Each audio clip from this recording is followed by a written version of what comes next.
And we are getting moving in what for us is a relatively early start here, a little bit before 6. Today is going to be just a partial day since we are staying with somebody. So we wanted to basically get out early and try and get as many miles as we could while still being able to get to their place early enough to enjoy it for a bit. The folks who are hosting us are super nice. We could have actually taken a 0 there, but quite frankly, we just don't kind of feel the need for one right at the moment. I've had this discussion with other folks who are a lot more prone to take days off. And yeah, I mean, don't get me wrong, any given day, I can happily sit around and not move, but there is a certain schedule, and I always feel like I need to keep pushing it because if I have a buffer, I want to keep that buffer because things are going to go wrong. Through this section, things are relatively smooth. We've got a straightforward run on the Katy trail, and so I'm loath to kind of give up time versus, you know, later there could be an injury, there could be a heat wave, there could be tornadoes in Kansas, who knows, that are actually going to cost time. And with this entire trail, there is a real time limiter on it. I still have a chance to make it to San Francisco, assuming I'm able to kind of speed up a little bit versus the start, and that winter doesn't hit too early. But it's still an iffy thing. There's a lot that can go wrong in the next 150 days. See every other hike I've done and all the things that went wrong there. So in general, doing Neros, which are just days where we don't do a complete set of mileage, versus zeros, where, you know, we wake up, don't hike at all, and then go to bed at the end of the day, tends to have a noticeable impact on consistent forward progress, which is the thing I'm always chasing. Tuesday morning, we successfully got out of camp nice and early, right about 6 a.m. It is really hard getting up that early, but when we manage it, it is a really nice time to be walking. Of course, the other big development is we are starting to look at lining up on Boonville to pick up a general delivery package. And it looks like as we get closer, we're doing a better and better job of arriving in Sunday afternoon, which is pretty much, or Saturday afternoon, which is pretty much the worst possible time. If we got there on Sunday, okay, we get a hotel, do a partial day. But Saturday means 2 days in a hotel, more expensive, yada yada. And we would have to make it early Saturday morning in order to grab the package because postal hours kind of suck in small towns. So we are kind of seeing how we can play with the numbers, but in general, while we can consistently do 22 to 25 mile days, it's not like that is ever easy. We're still tired by the end of the day, and the last couple of miles generally come a lot rougher than the earlier part. The funny thing is, while we could obviously slow down and just do less miles every day, you know, with something like this where the miles go easy, but it's kind of samey and the camping is exactly top tier, honestly, like last night, we could have stopped, but I'd rather walk for a little longer. It makes the camping easier if we're not stopping while everybody's still out and about running around. We did have one person come by pre-dawn. Their light hit our tent, and then they bugged out rather quickly. Oddly, there is not no camping signs posted anywhere. None of the rules say no camping. They just say respect private property. So I think we're okay. We're obviously being careful. You know, we're not creating new tent pads on the side of the trail. But generally, they're pretty explicit on something like this if they don't want you camping, or if they want you only camping in specified places like the CNO.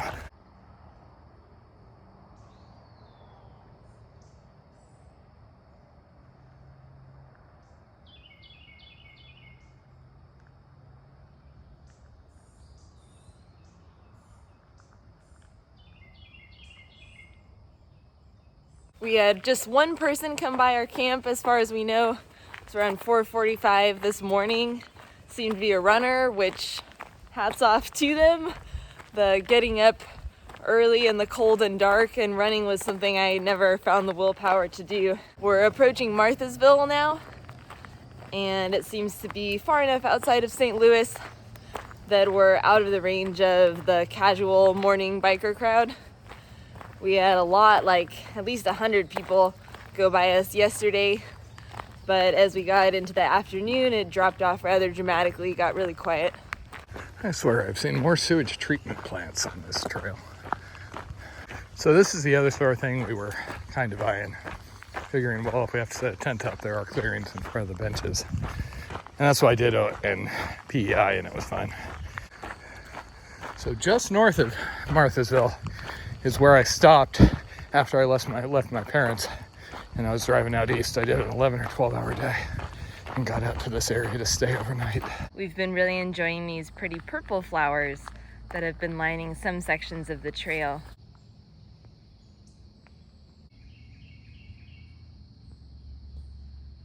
And the mad dash to the bathroom has been completed. And so we are just moseying on from Marthasville. Can't tell it's going to get hotter today, which is such a bummer. Yesterday was the nicest day in at least a month. So that was one of those spots that I mentioned we could have stayed at in town. Not really my first, second, or third choice. And sadly, the coffee spot is, of course, not open.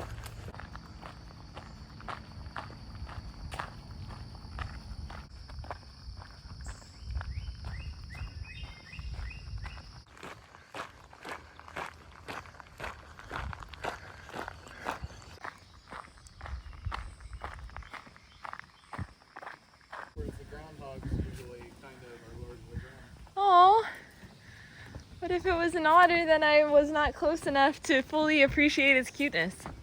So in Sword of Truth, when they wanted to show the bad guy was really bad, he poured sand down little kids' mouths to go to the underworld, but it's not the worst thing about those books. But also, he would lick his fingers and then do his eyebrows. Guess what she was just doing?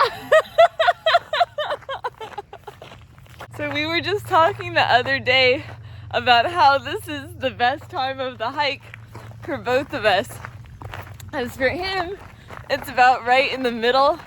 You're like 40% of the way through this whole trail. Is it that much?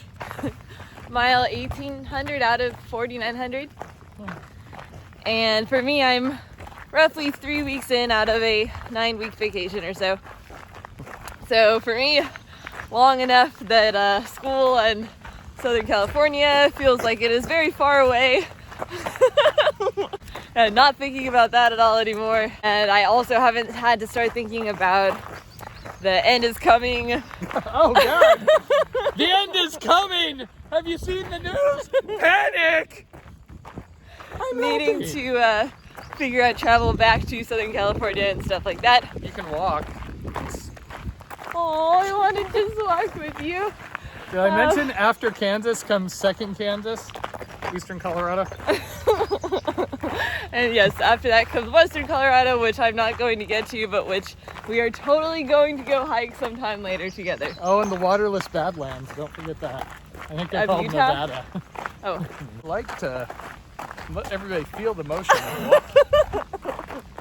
So it's this middle part of the hike where we're just right in the middle of it, fully in the rhythm of every day.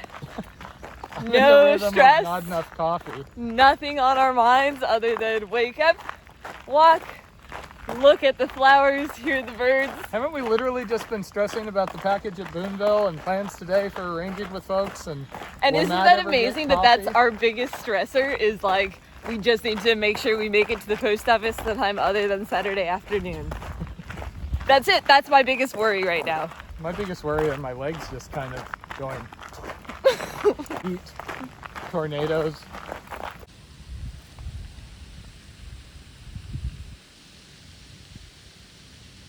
So funny thing, as near as I can tell, we did 24 miles yesterday, and we've been moving reasonably well, but it's not like we're doing a huge step up or anything.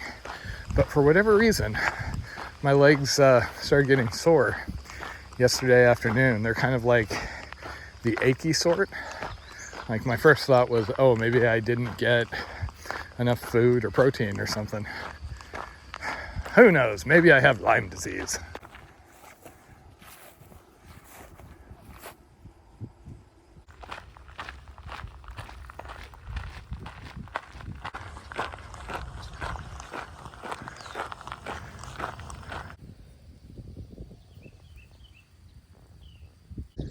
This is the town of Piers, one of several of the very small towns along the Katy Trail. They have a grocery store, there it is. It's open a whole 8 hours a week, Saturday, Sunday, noon to 4 o'clock.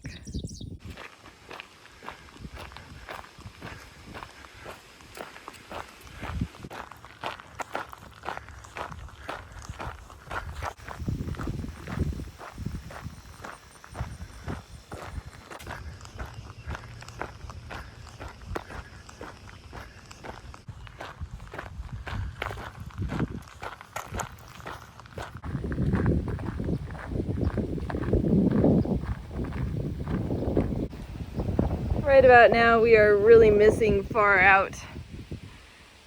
The guide we have said there would be water at this trailhead, and we got here to find there is a pit toilet, but no water.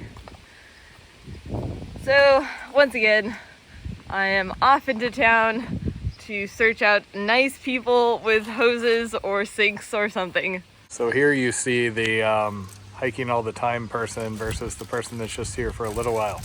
Because these chairs are horribly uncomfortable. Do you see how they have that backing? It creates good posture. I don't like good posture. I can't slouch. Therefore, see, this is why I bring my sleeping pad, being foam. It's all comfy. So on the plus side, it was easy to find water. Second house I tried had a pump in their front yard. Double checked at the door just to make sure. Someone came to the door and said, oh yeah, that's fine. Filled up.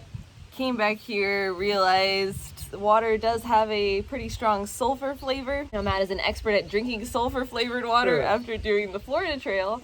And we do have the Crystal Light packets, which will cover it up.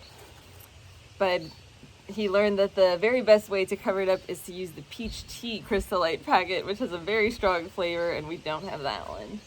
We have figured out the guide issue. This is the official Katy Trail brochure. Got a shot of this so that we can refer to it later. And what we are looking for is stops that have an orange dot in the water column, which means there's actually water at the trailhead.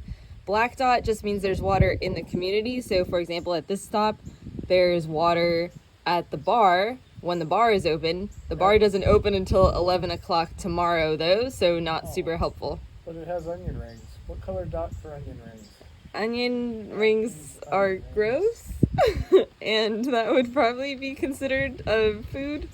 And there goes taters, loaded down with sulfury water.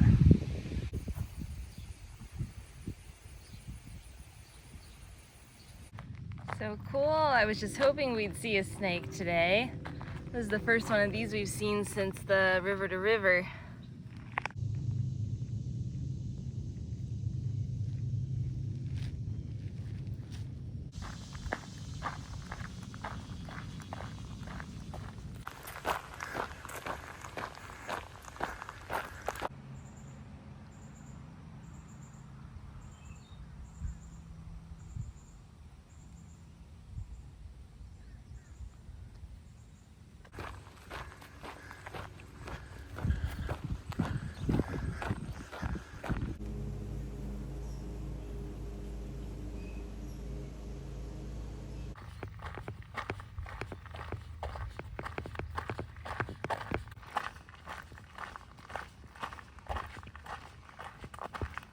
I've been really enjoying walking along next to the Missouri River. Haven't seen a single boat on it other than a single canoe a couple days ago. And I've been looking for wing dams or the colored buoys or any other evidence of the massive scale engineering that we got used to on the Mississippi last summer. And I haven't seen any of it. So kind of curious how much of that is due to high water level, like we're just not seeing the wing dams and the buoys because they're further down, and how much is just a difference between the Missouri and the Mississippi. We did learn that the Missouri River is utilized a lot less for barge traffic. There's still some, but a lot less than the Mississippi. That is just ripping. They try and maintain a 6-foot shipping channel, but I guess there's been challenges.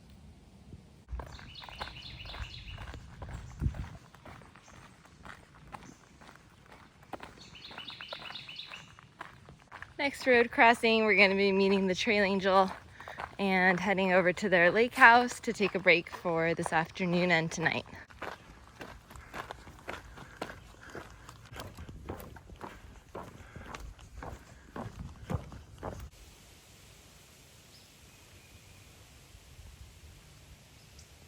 Okay, 2 o'clock. We've done about 17 and a half miles. Time to go meet our friend. Oh, good timing. These folks know us pretty well after following us for the last couple of years, so of course the first priority was a local shop which had some promising nachos. We had wanted to get some progress today and so hiked a little further than where their cabin was located, but they were nice enough to retrieve us, backtrack, and then we got to enjoy the afternoon, hanging out, swimming in the lake, and of course eating.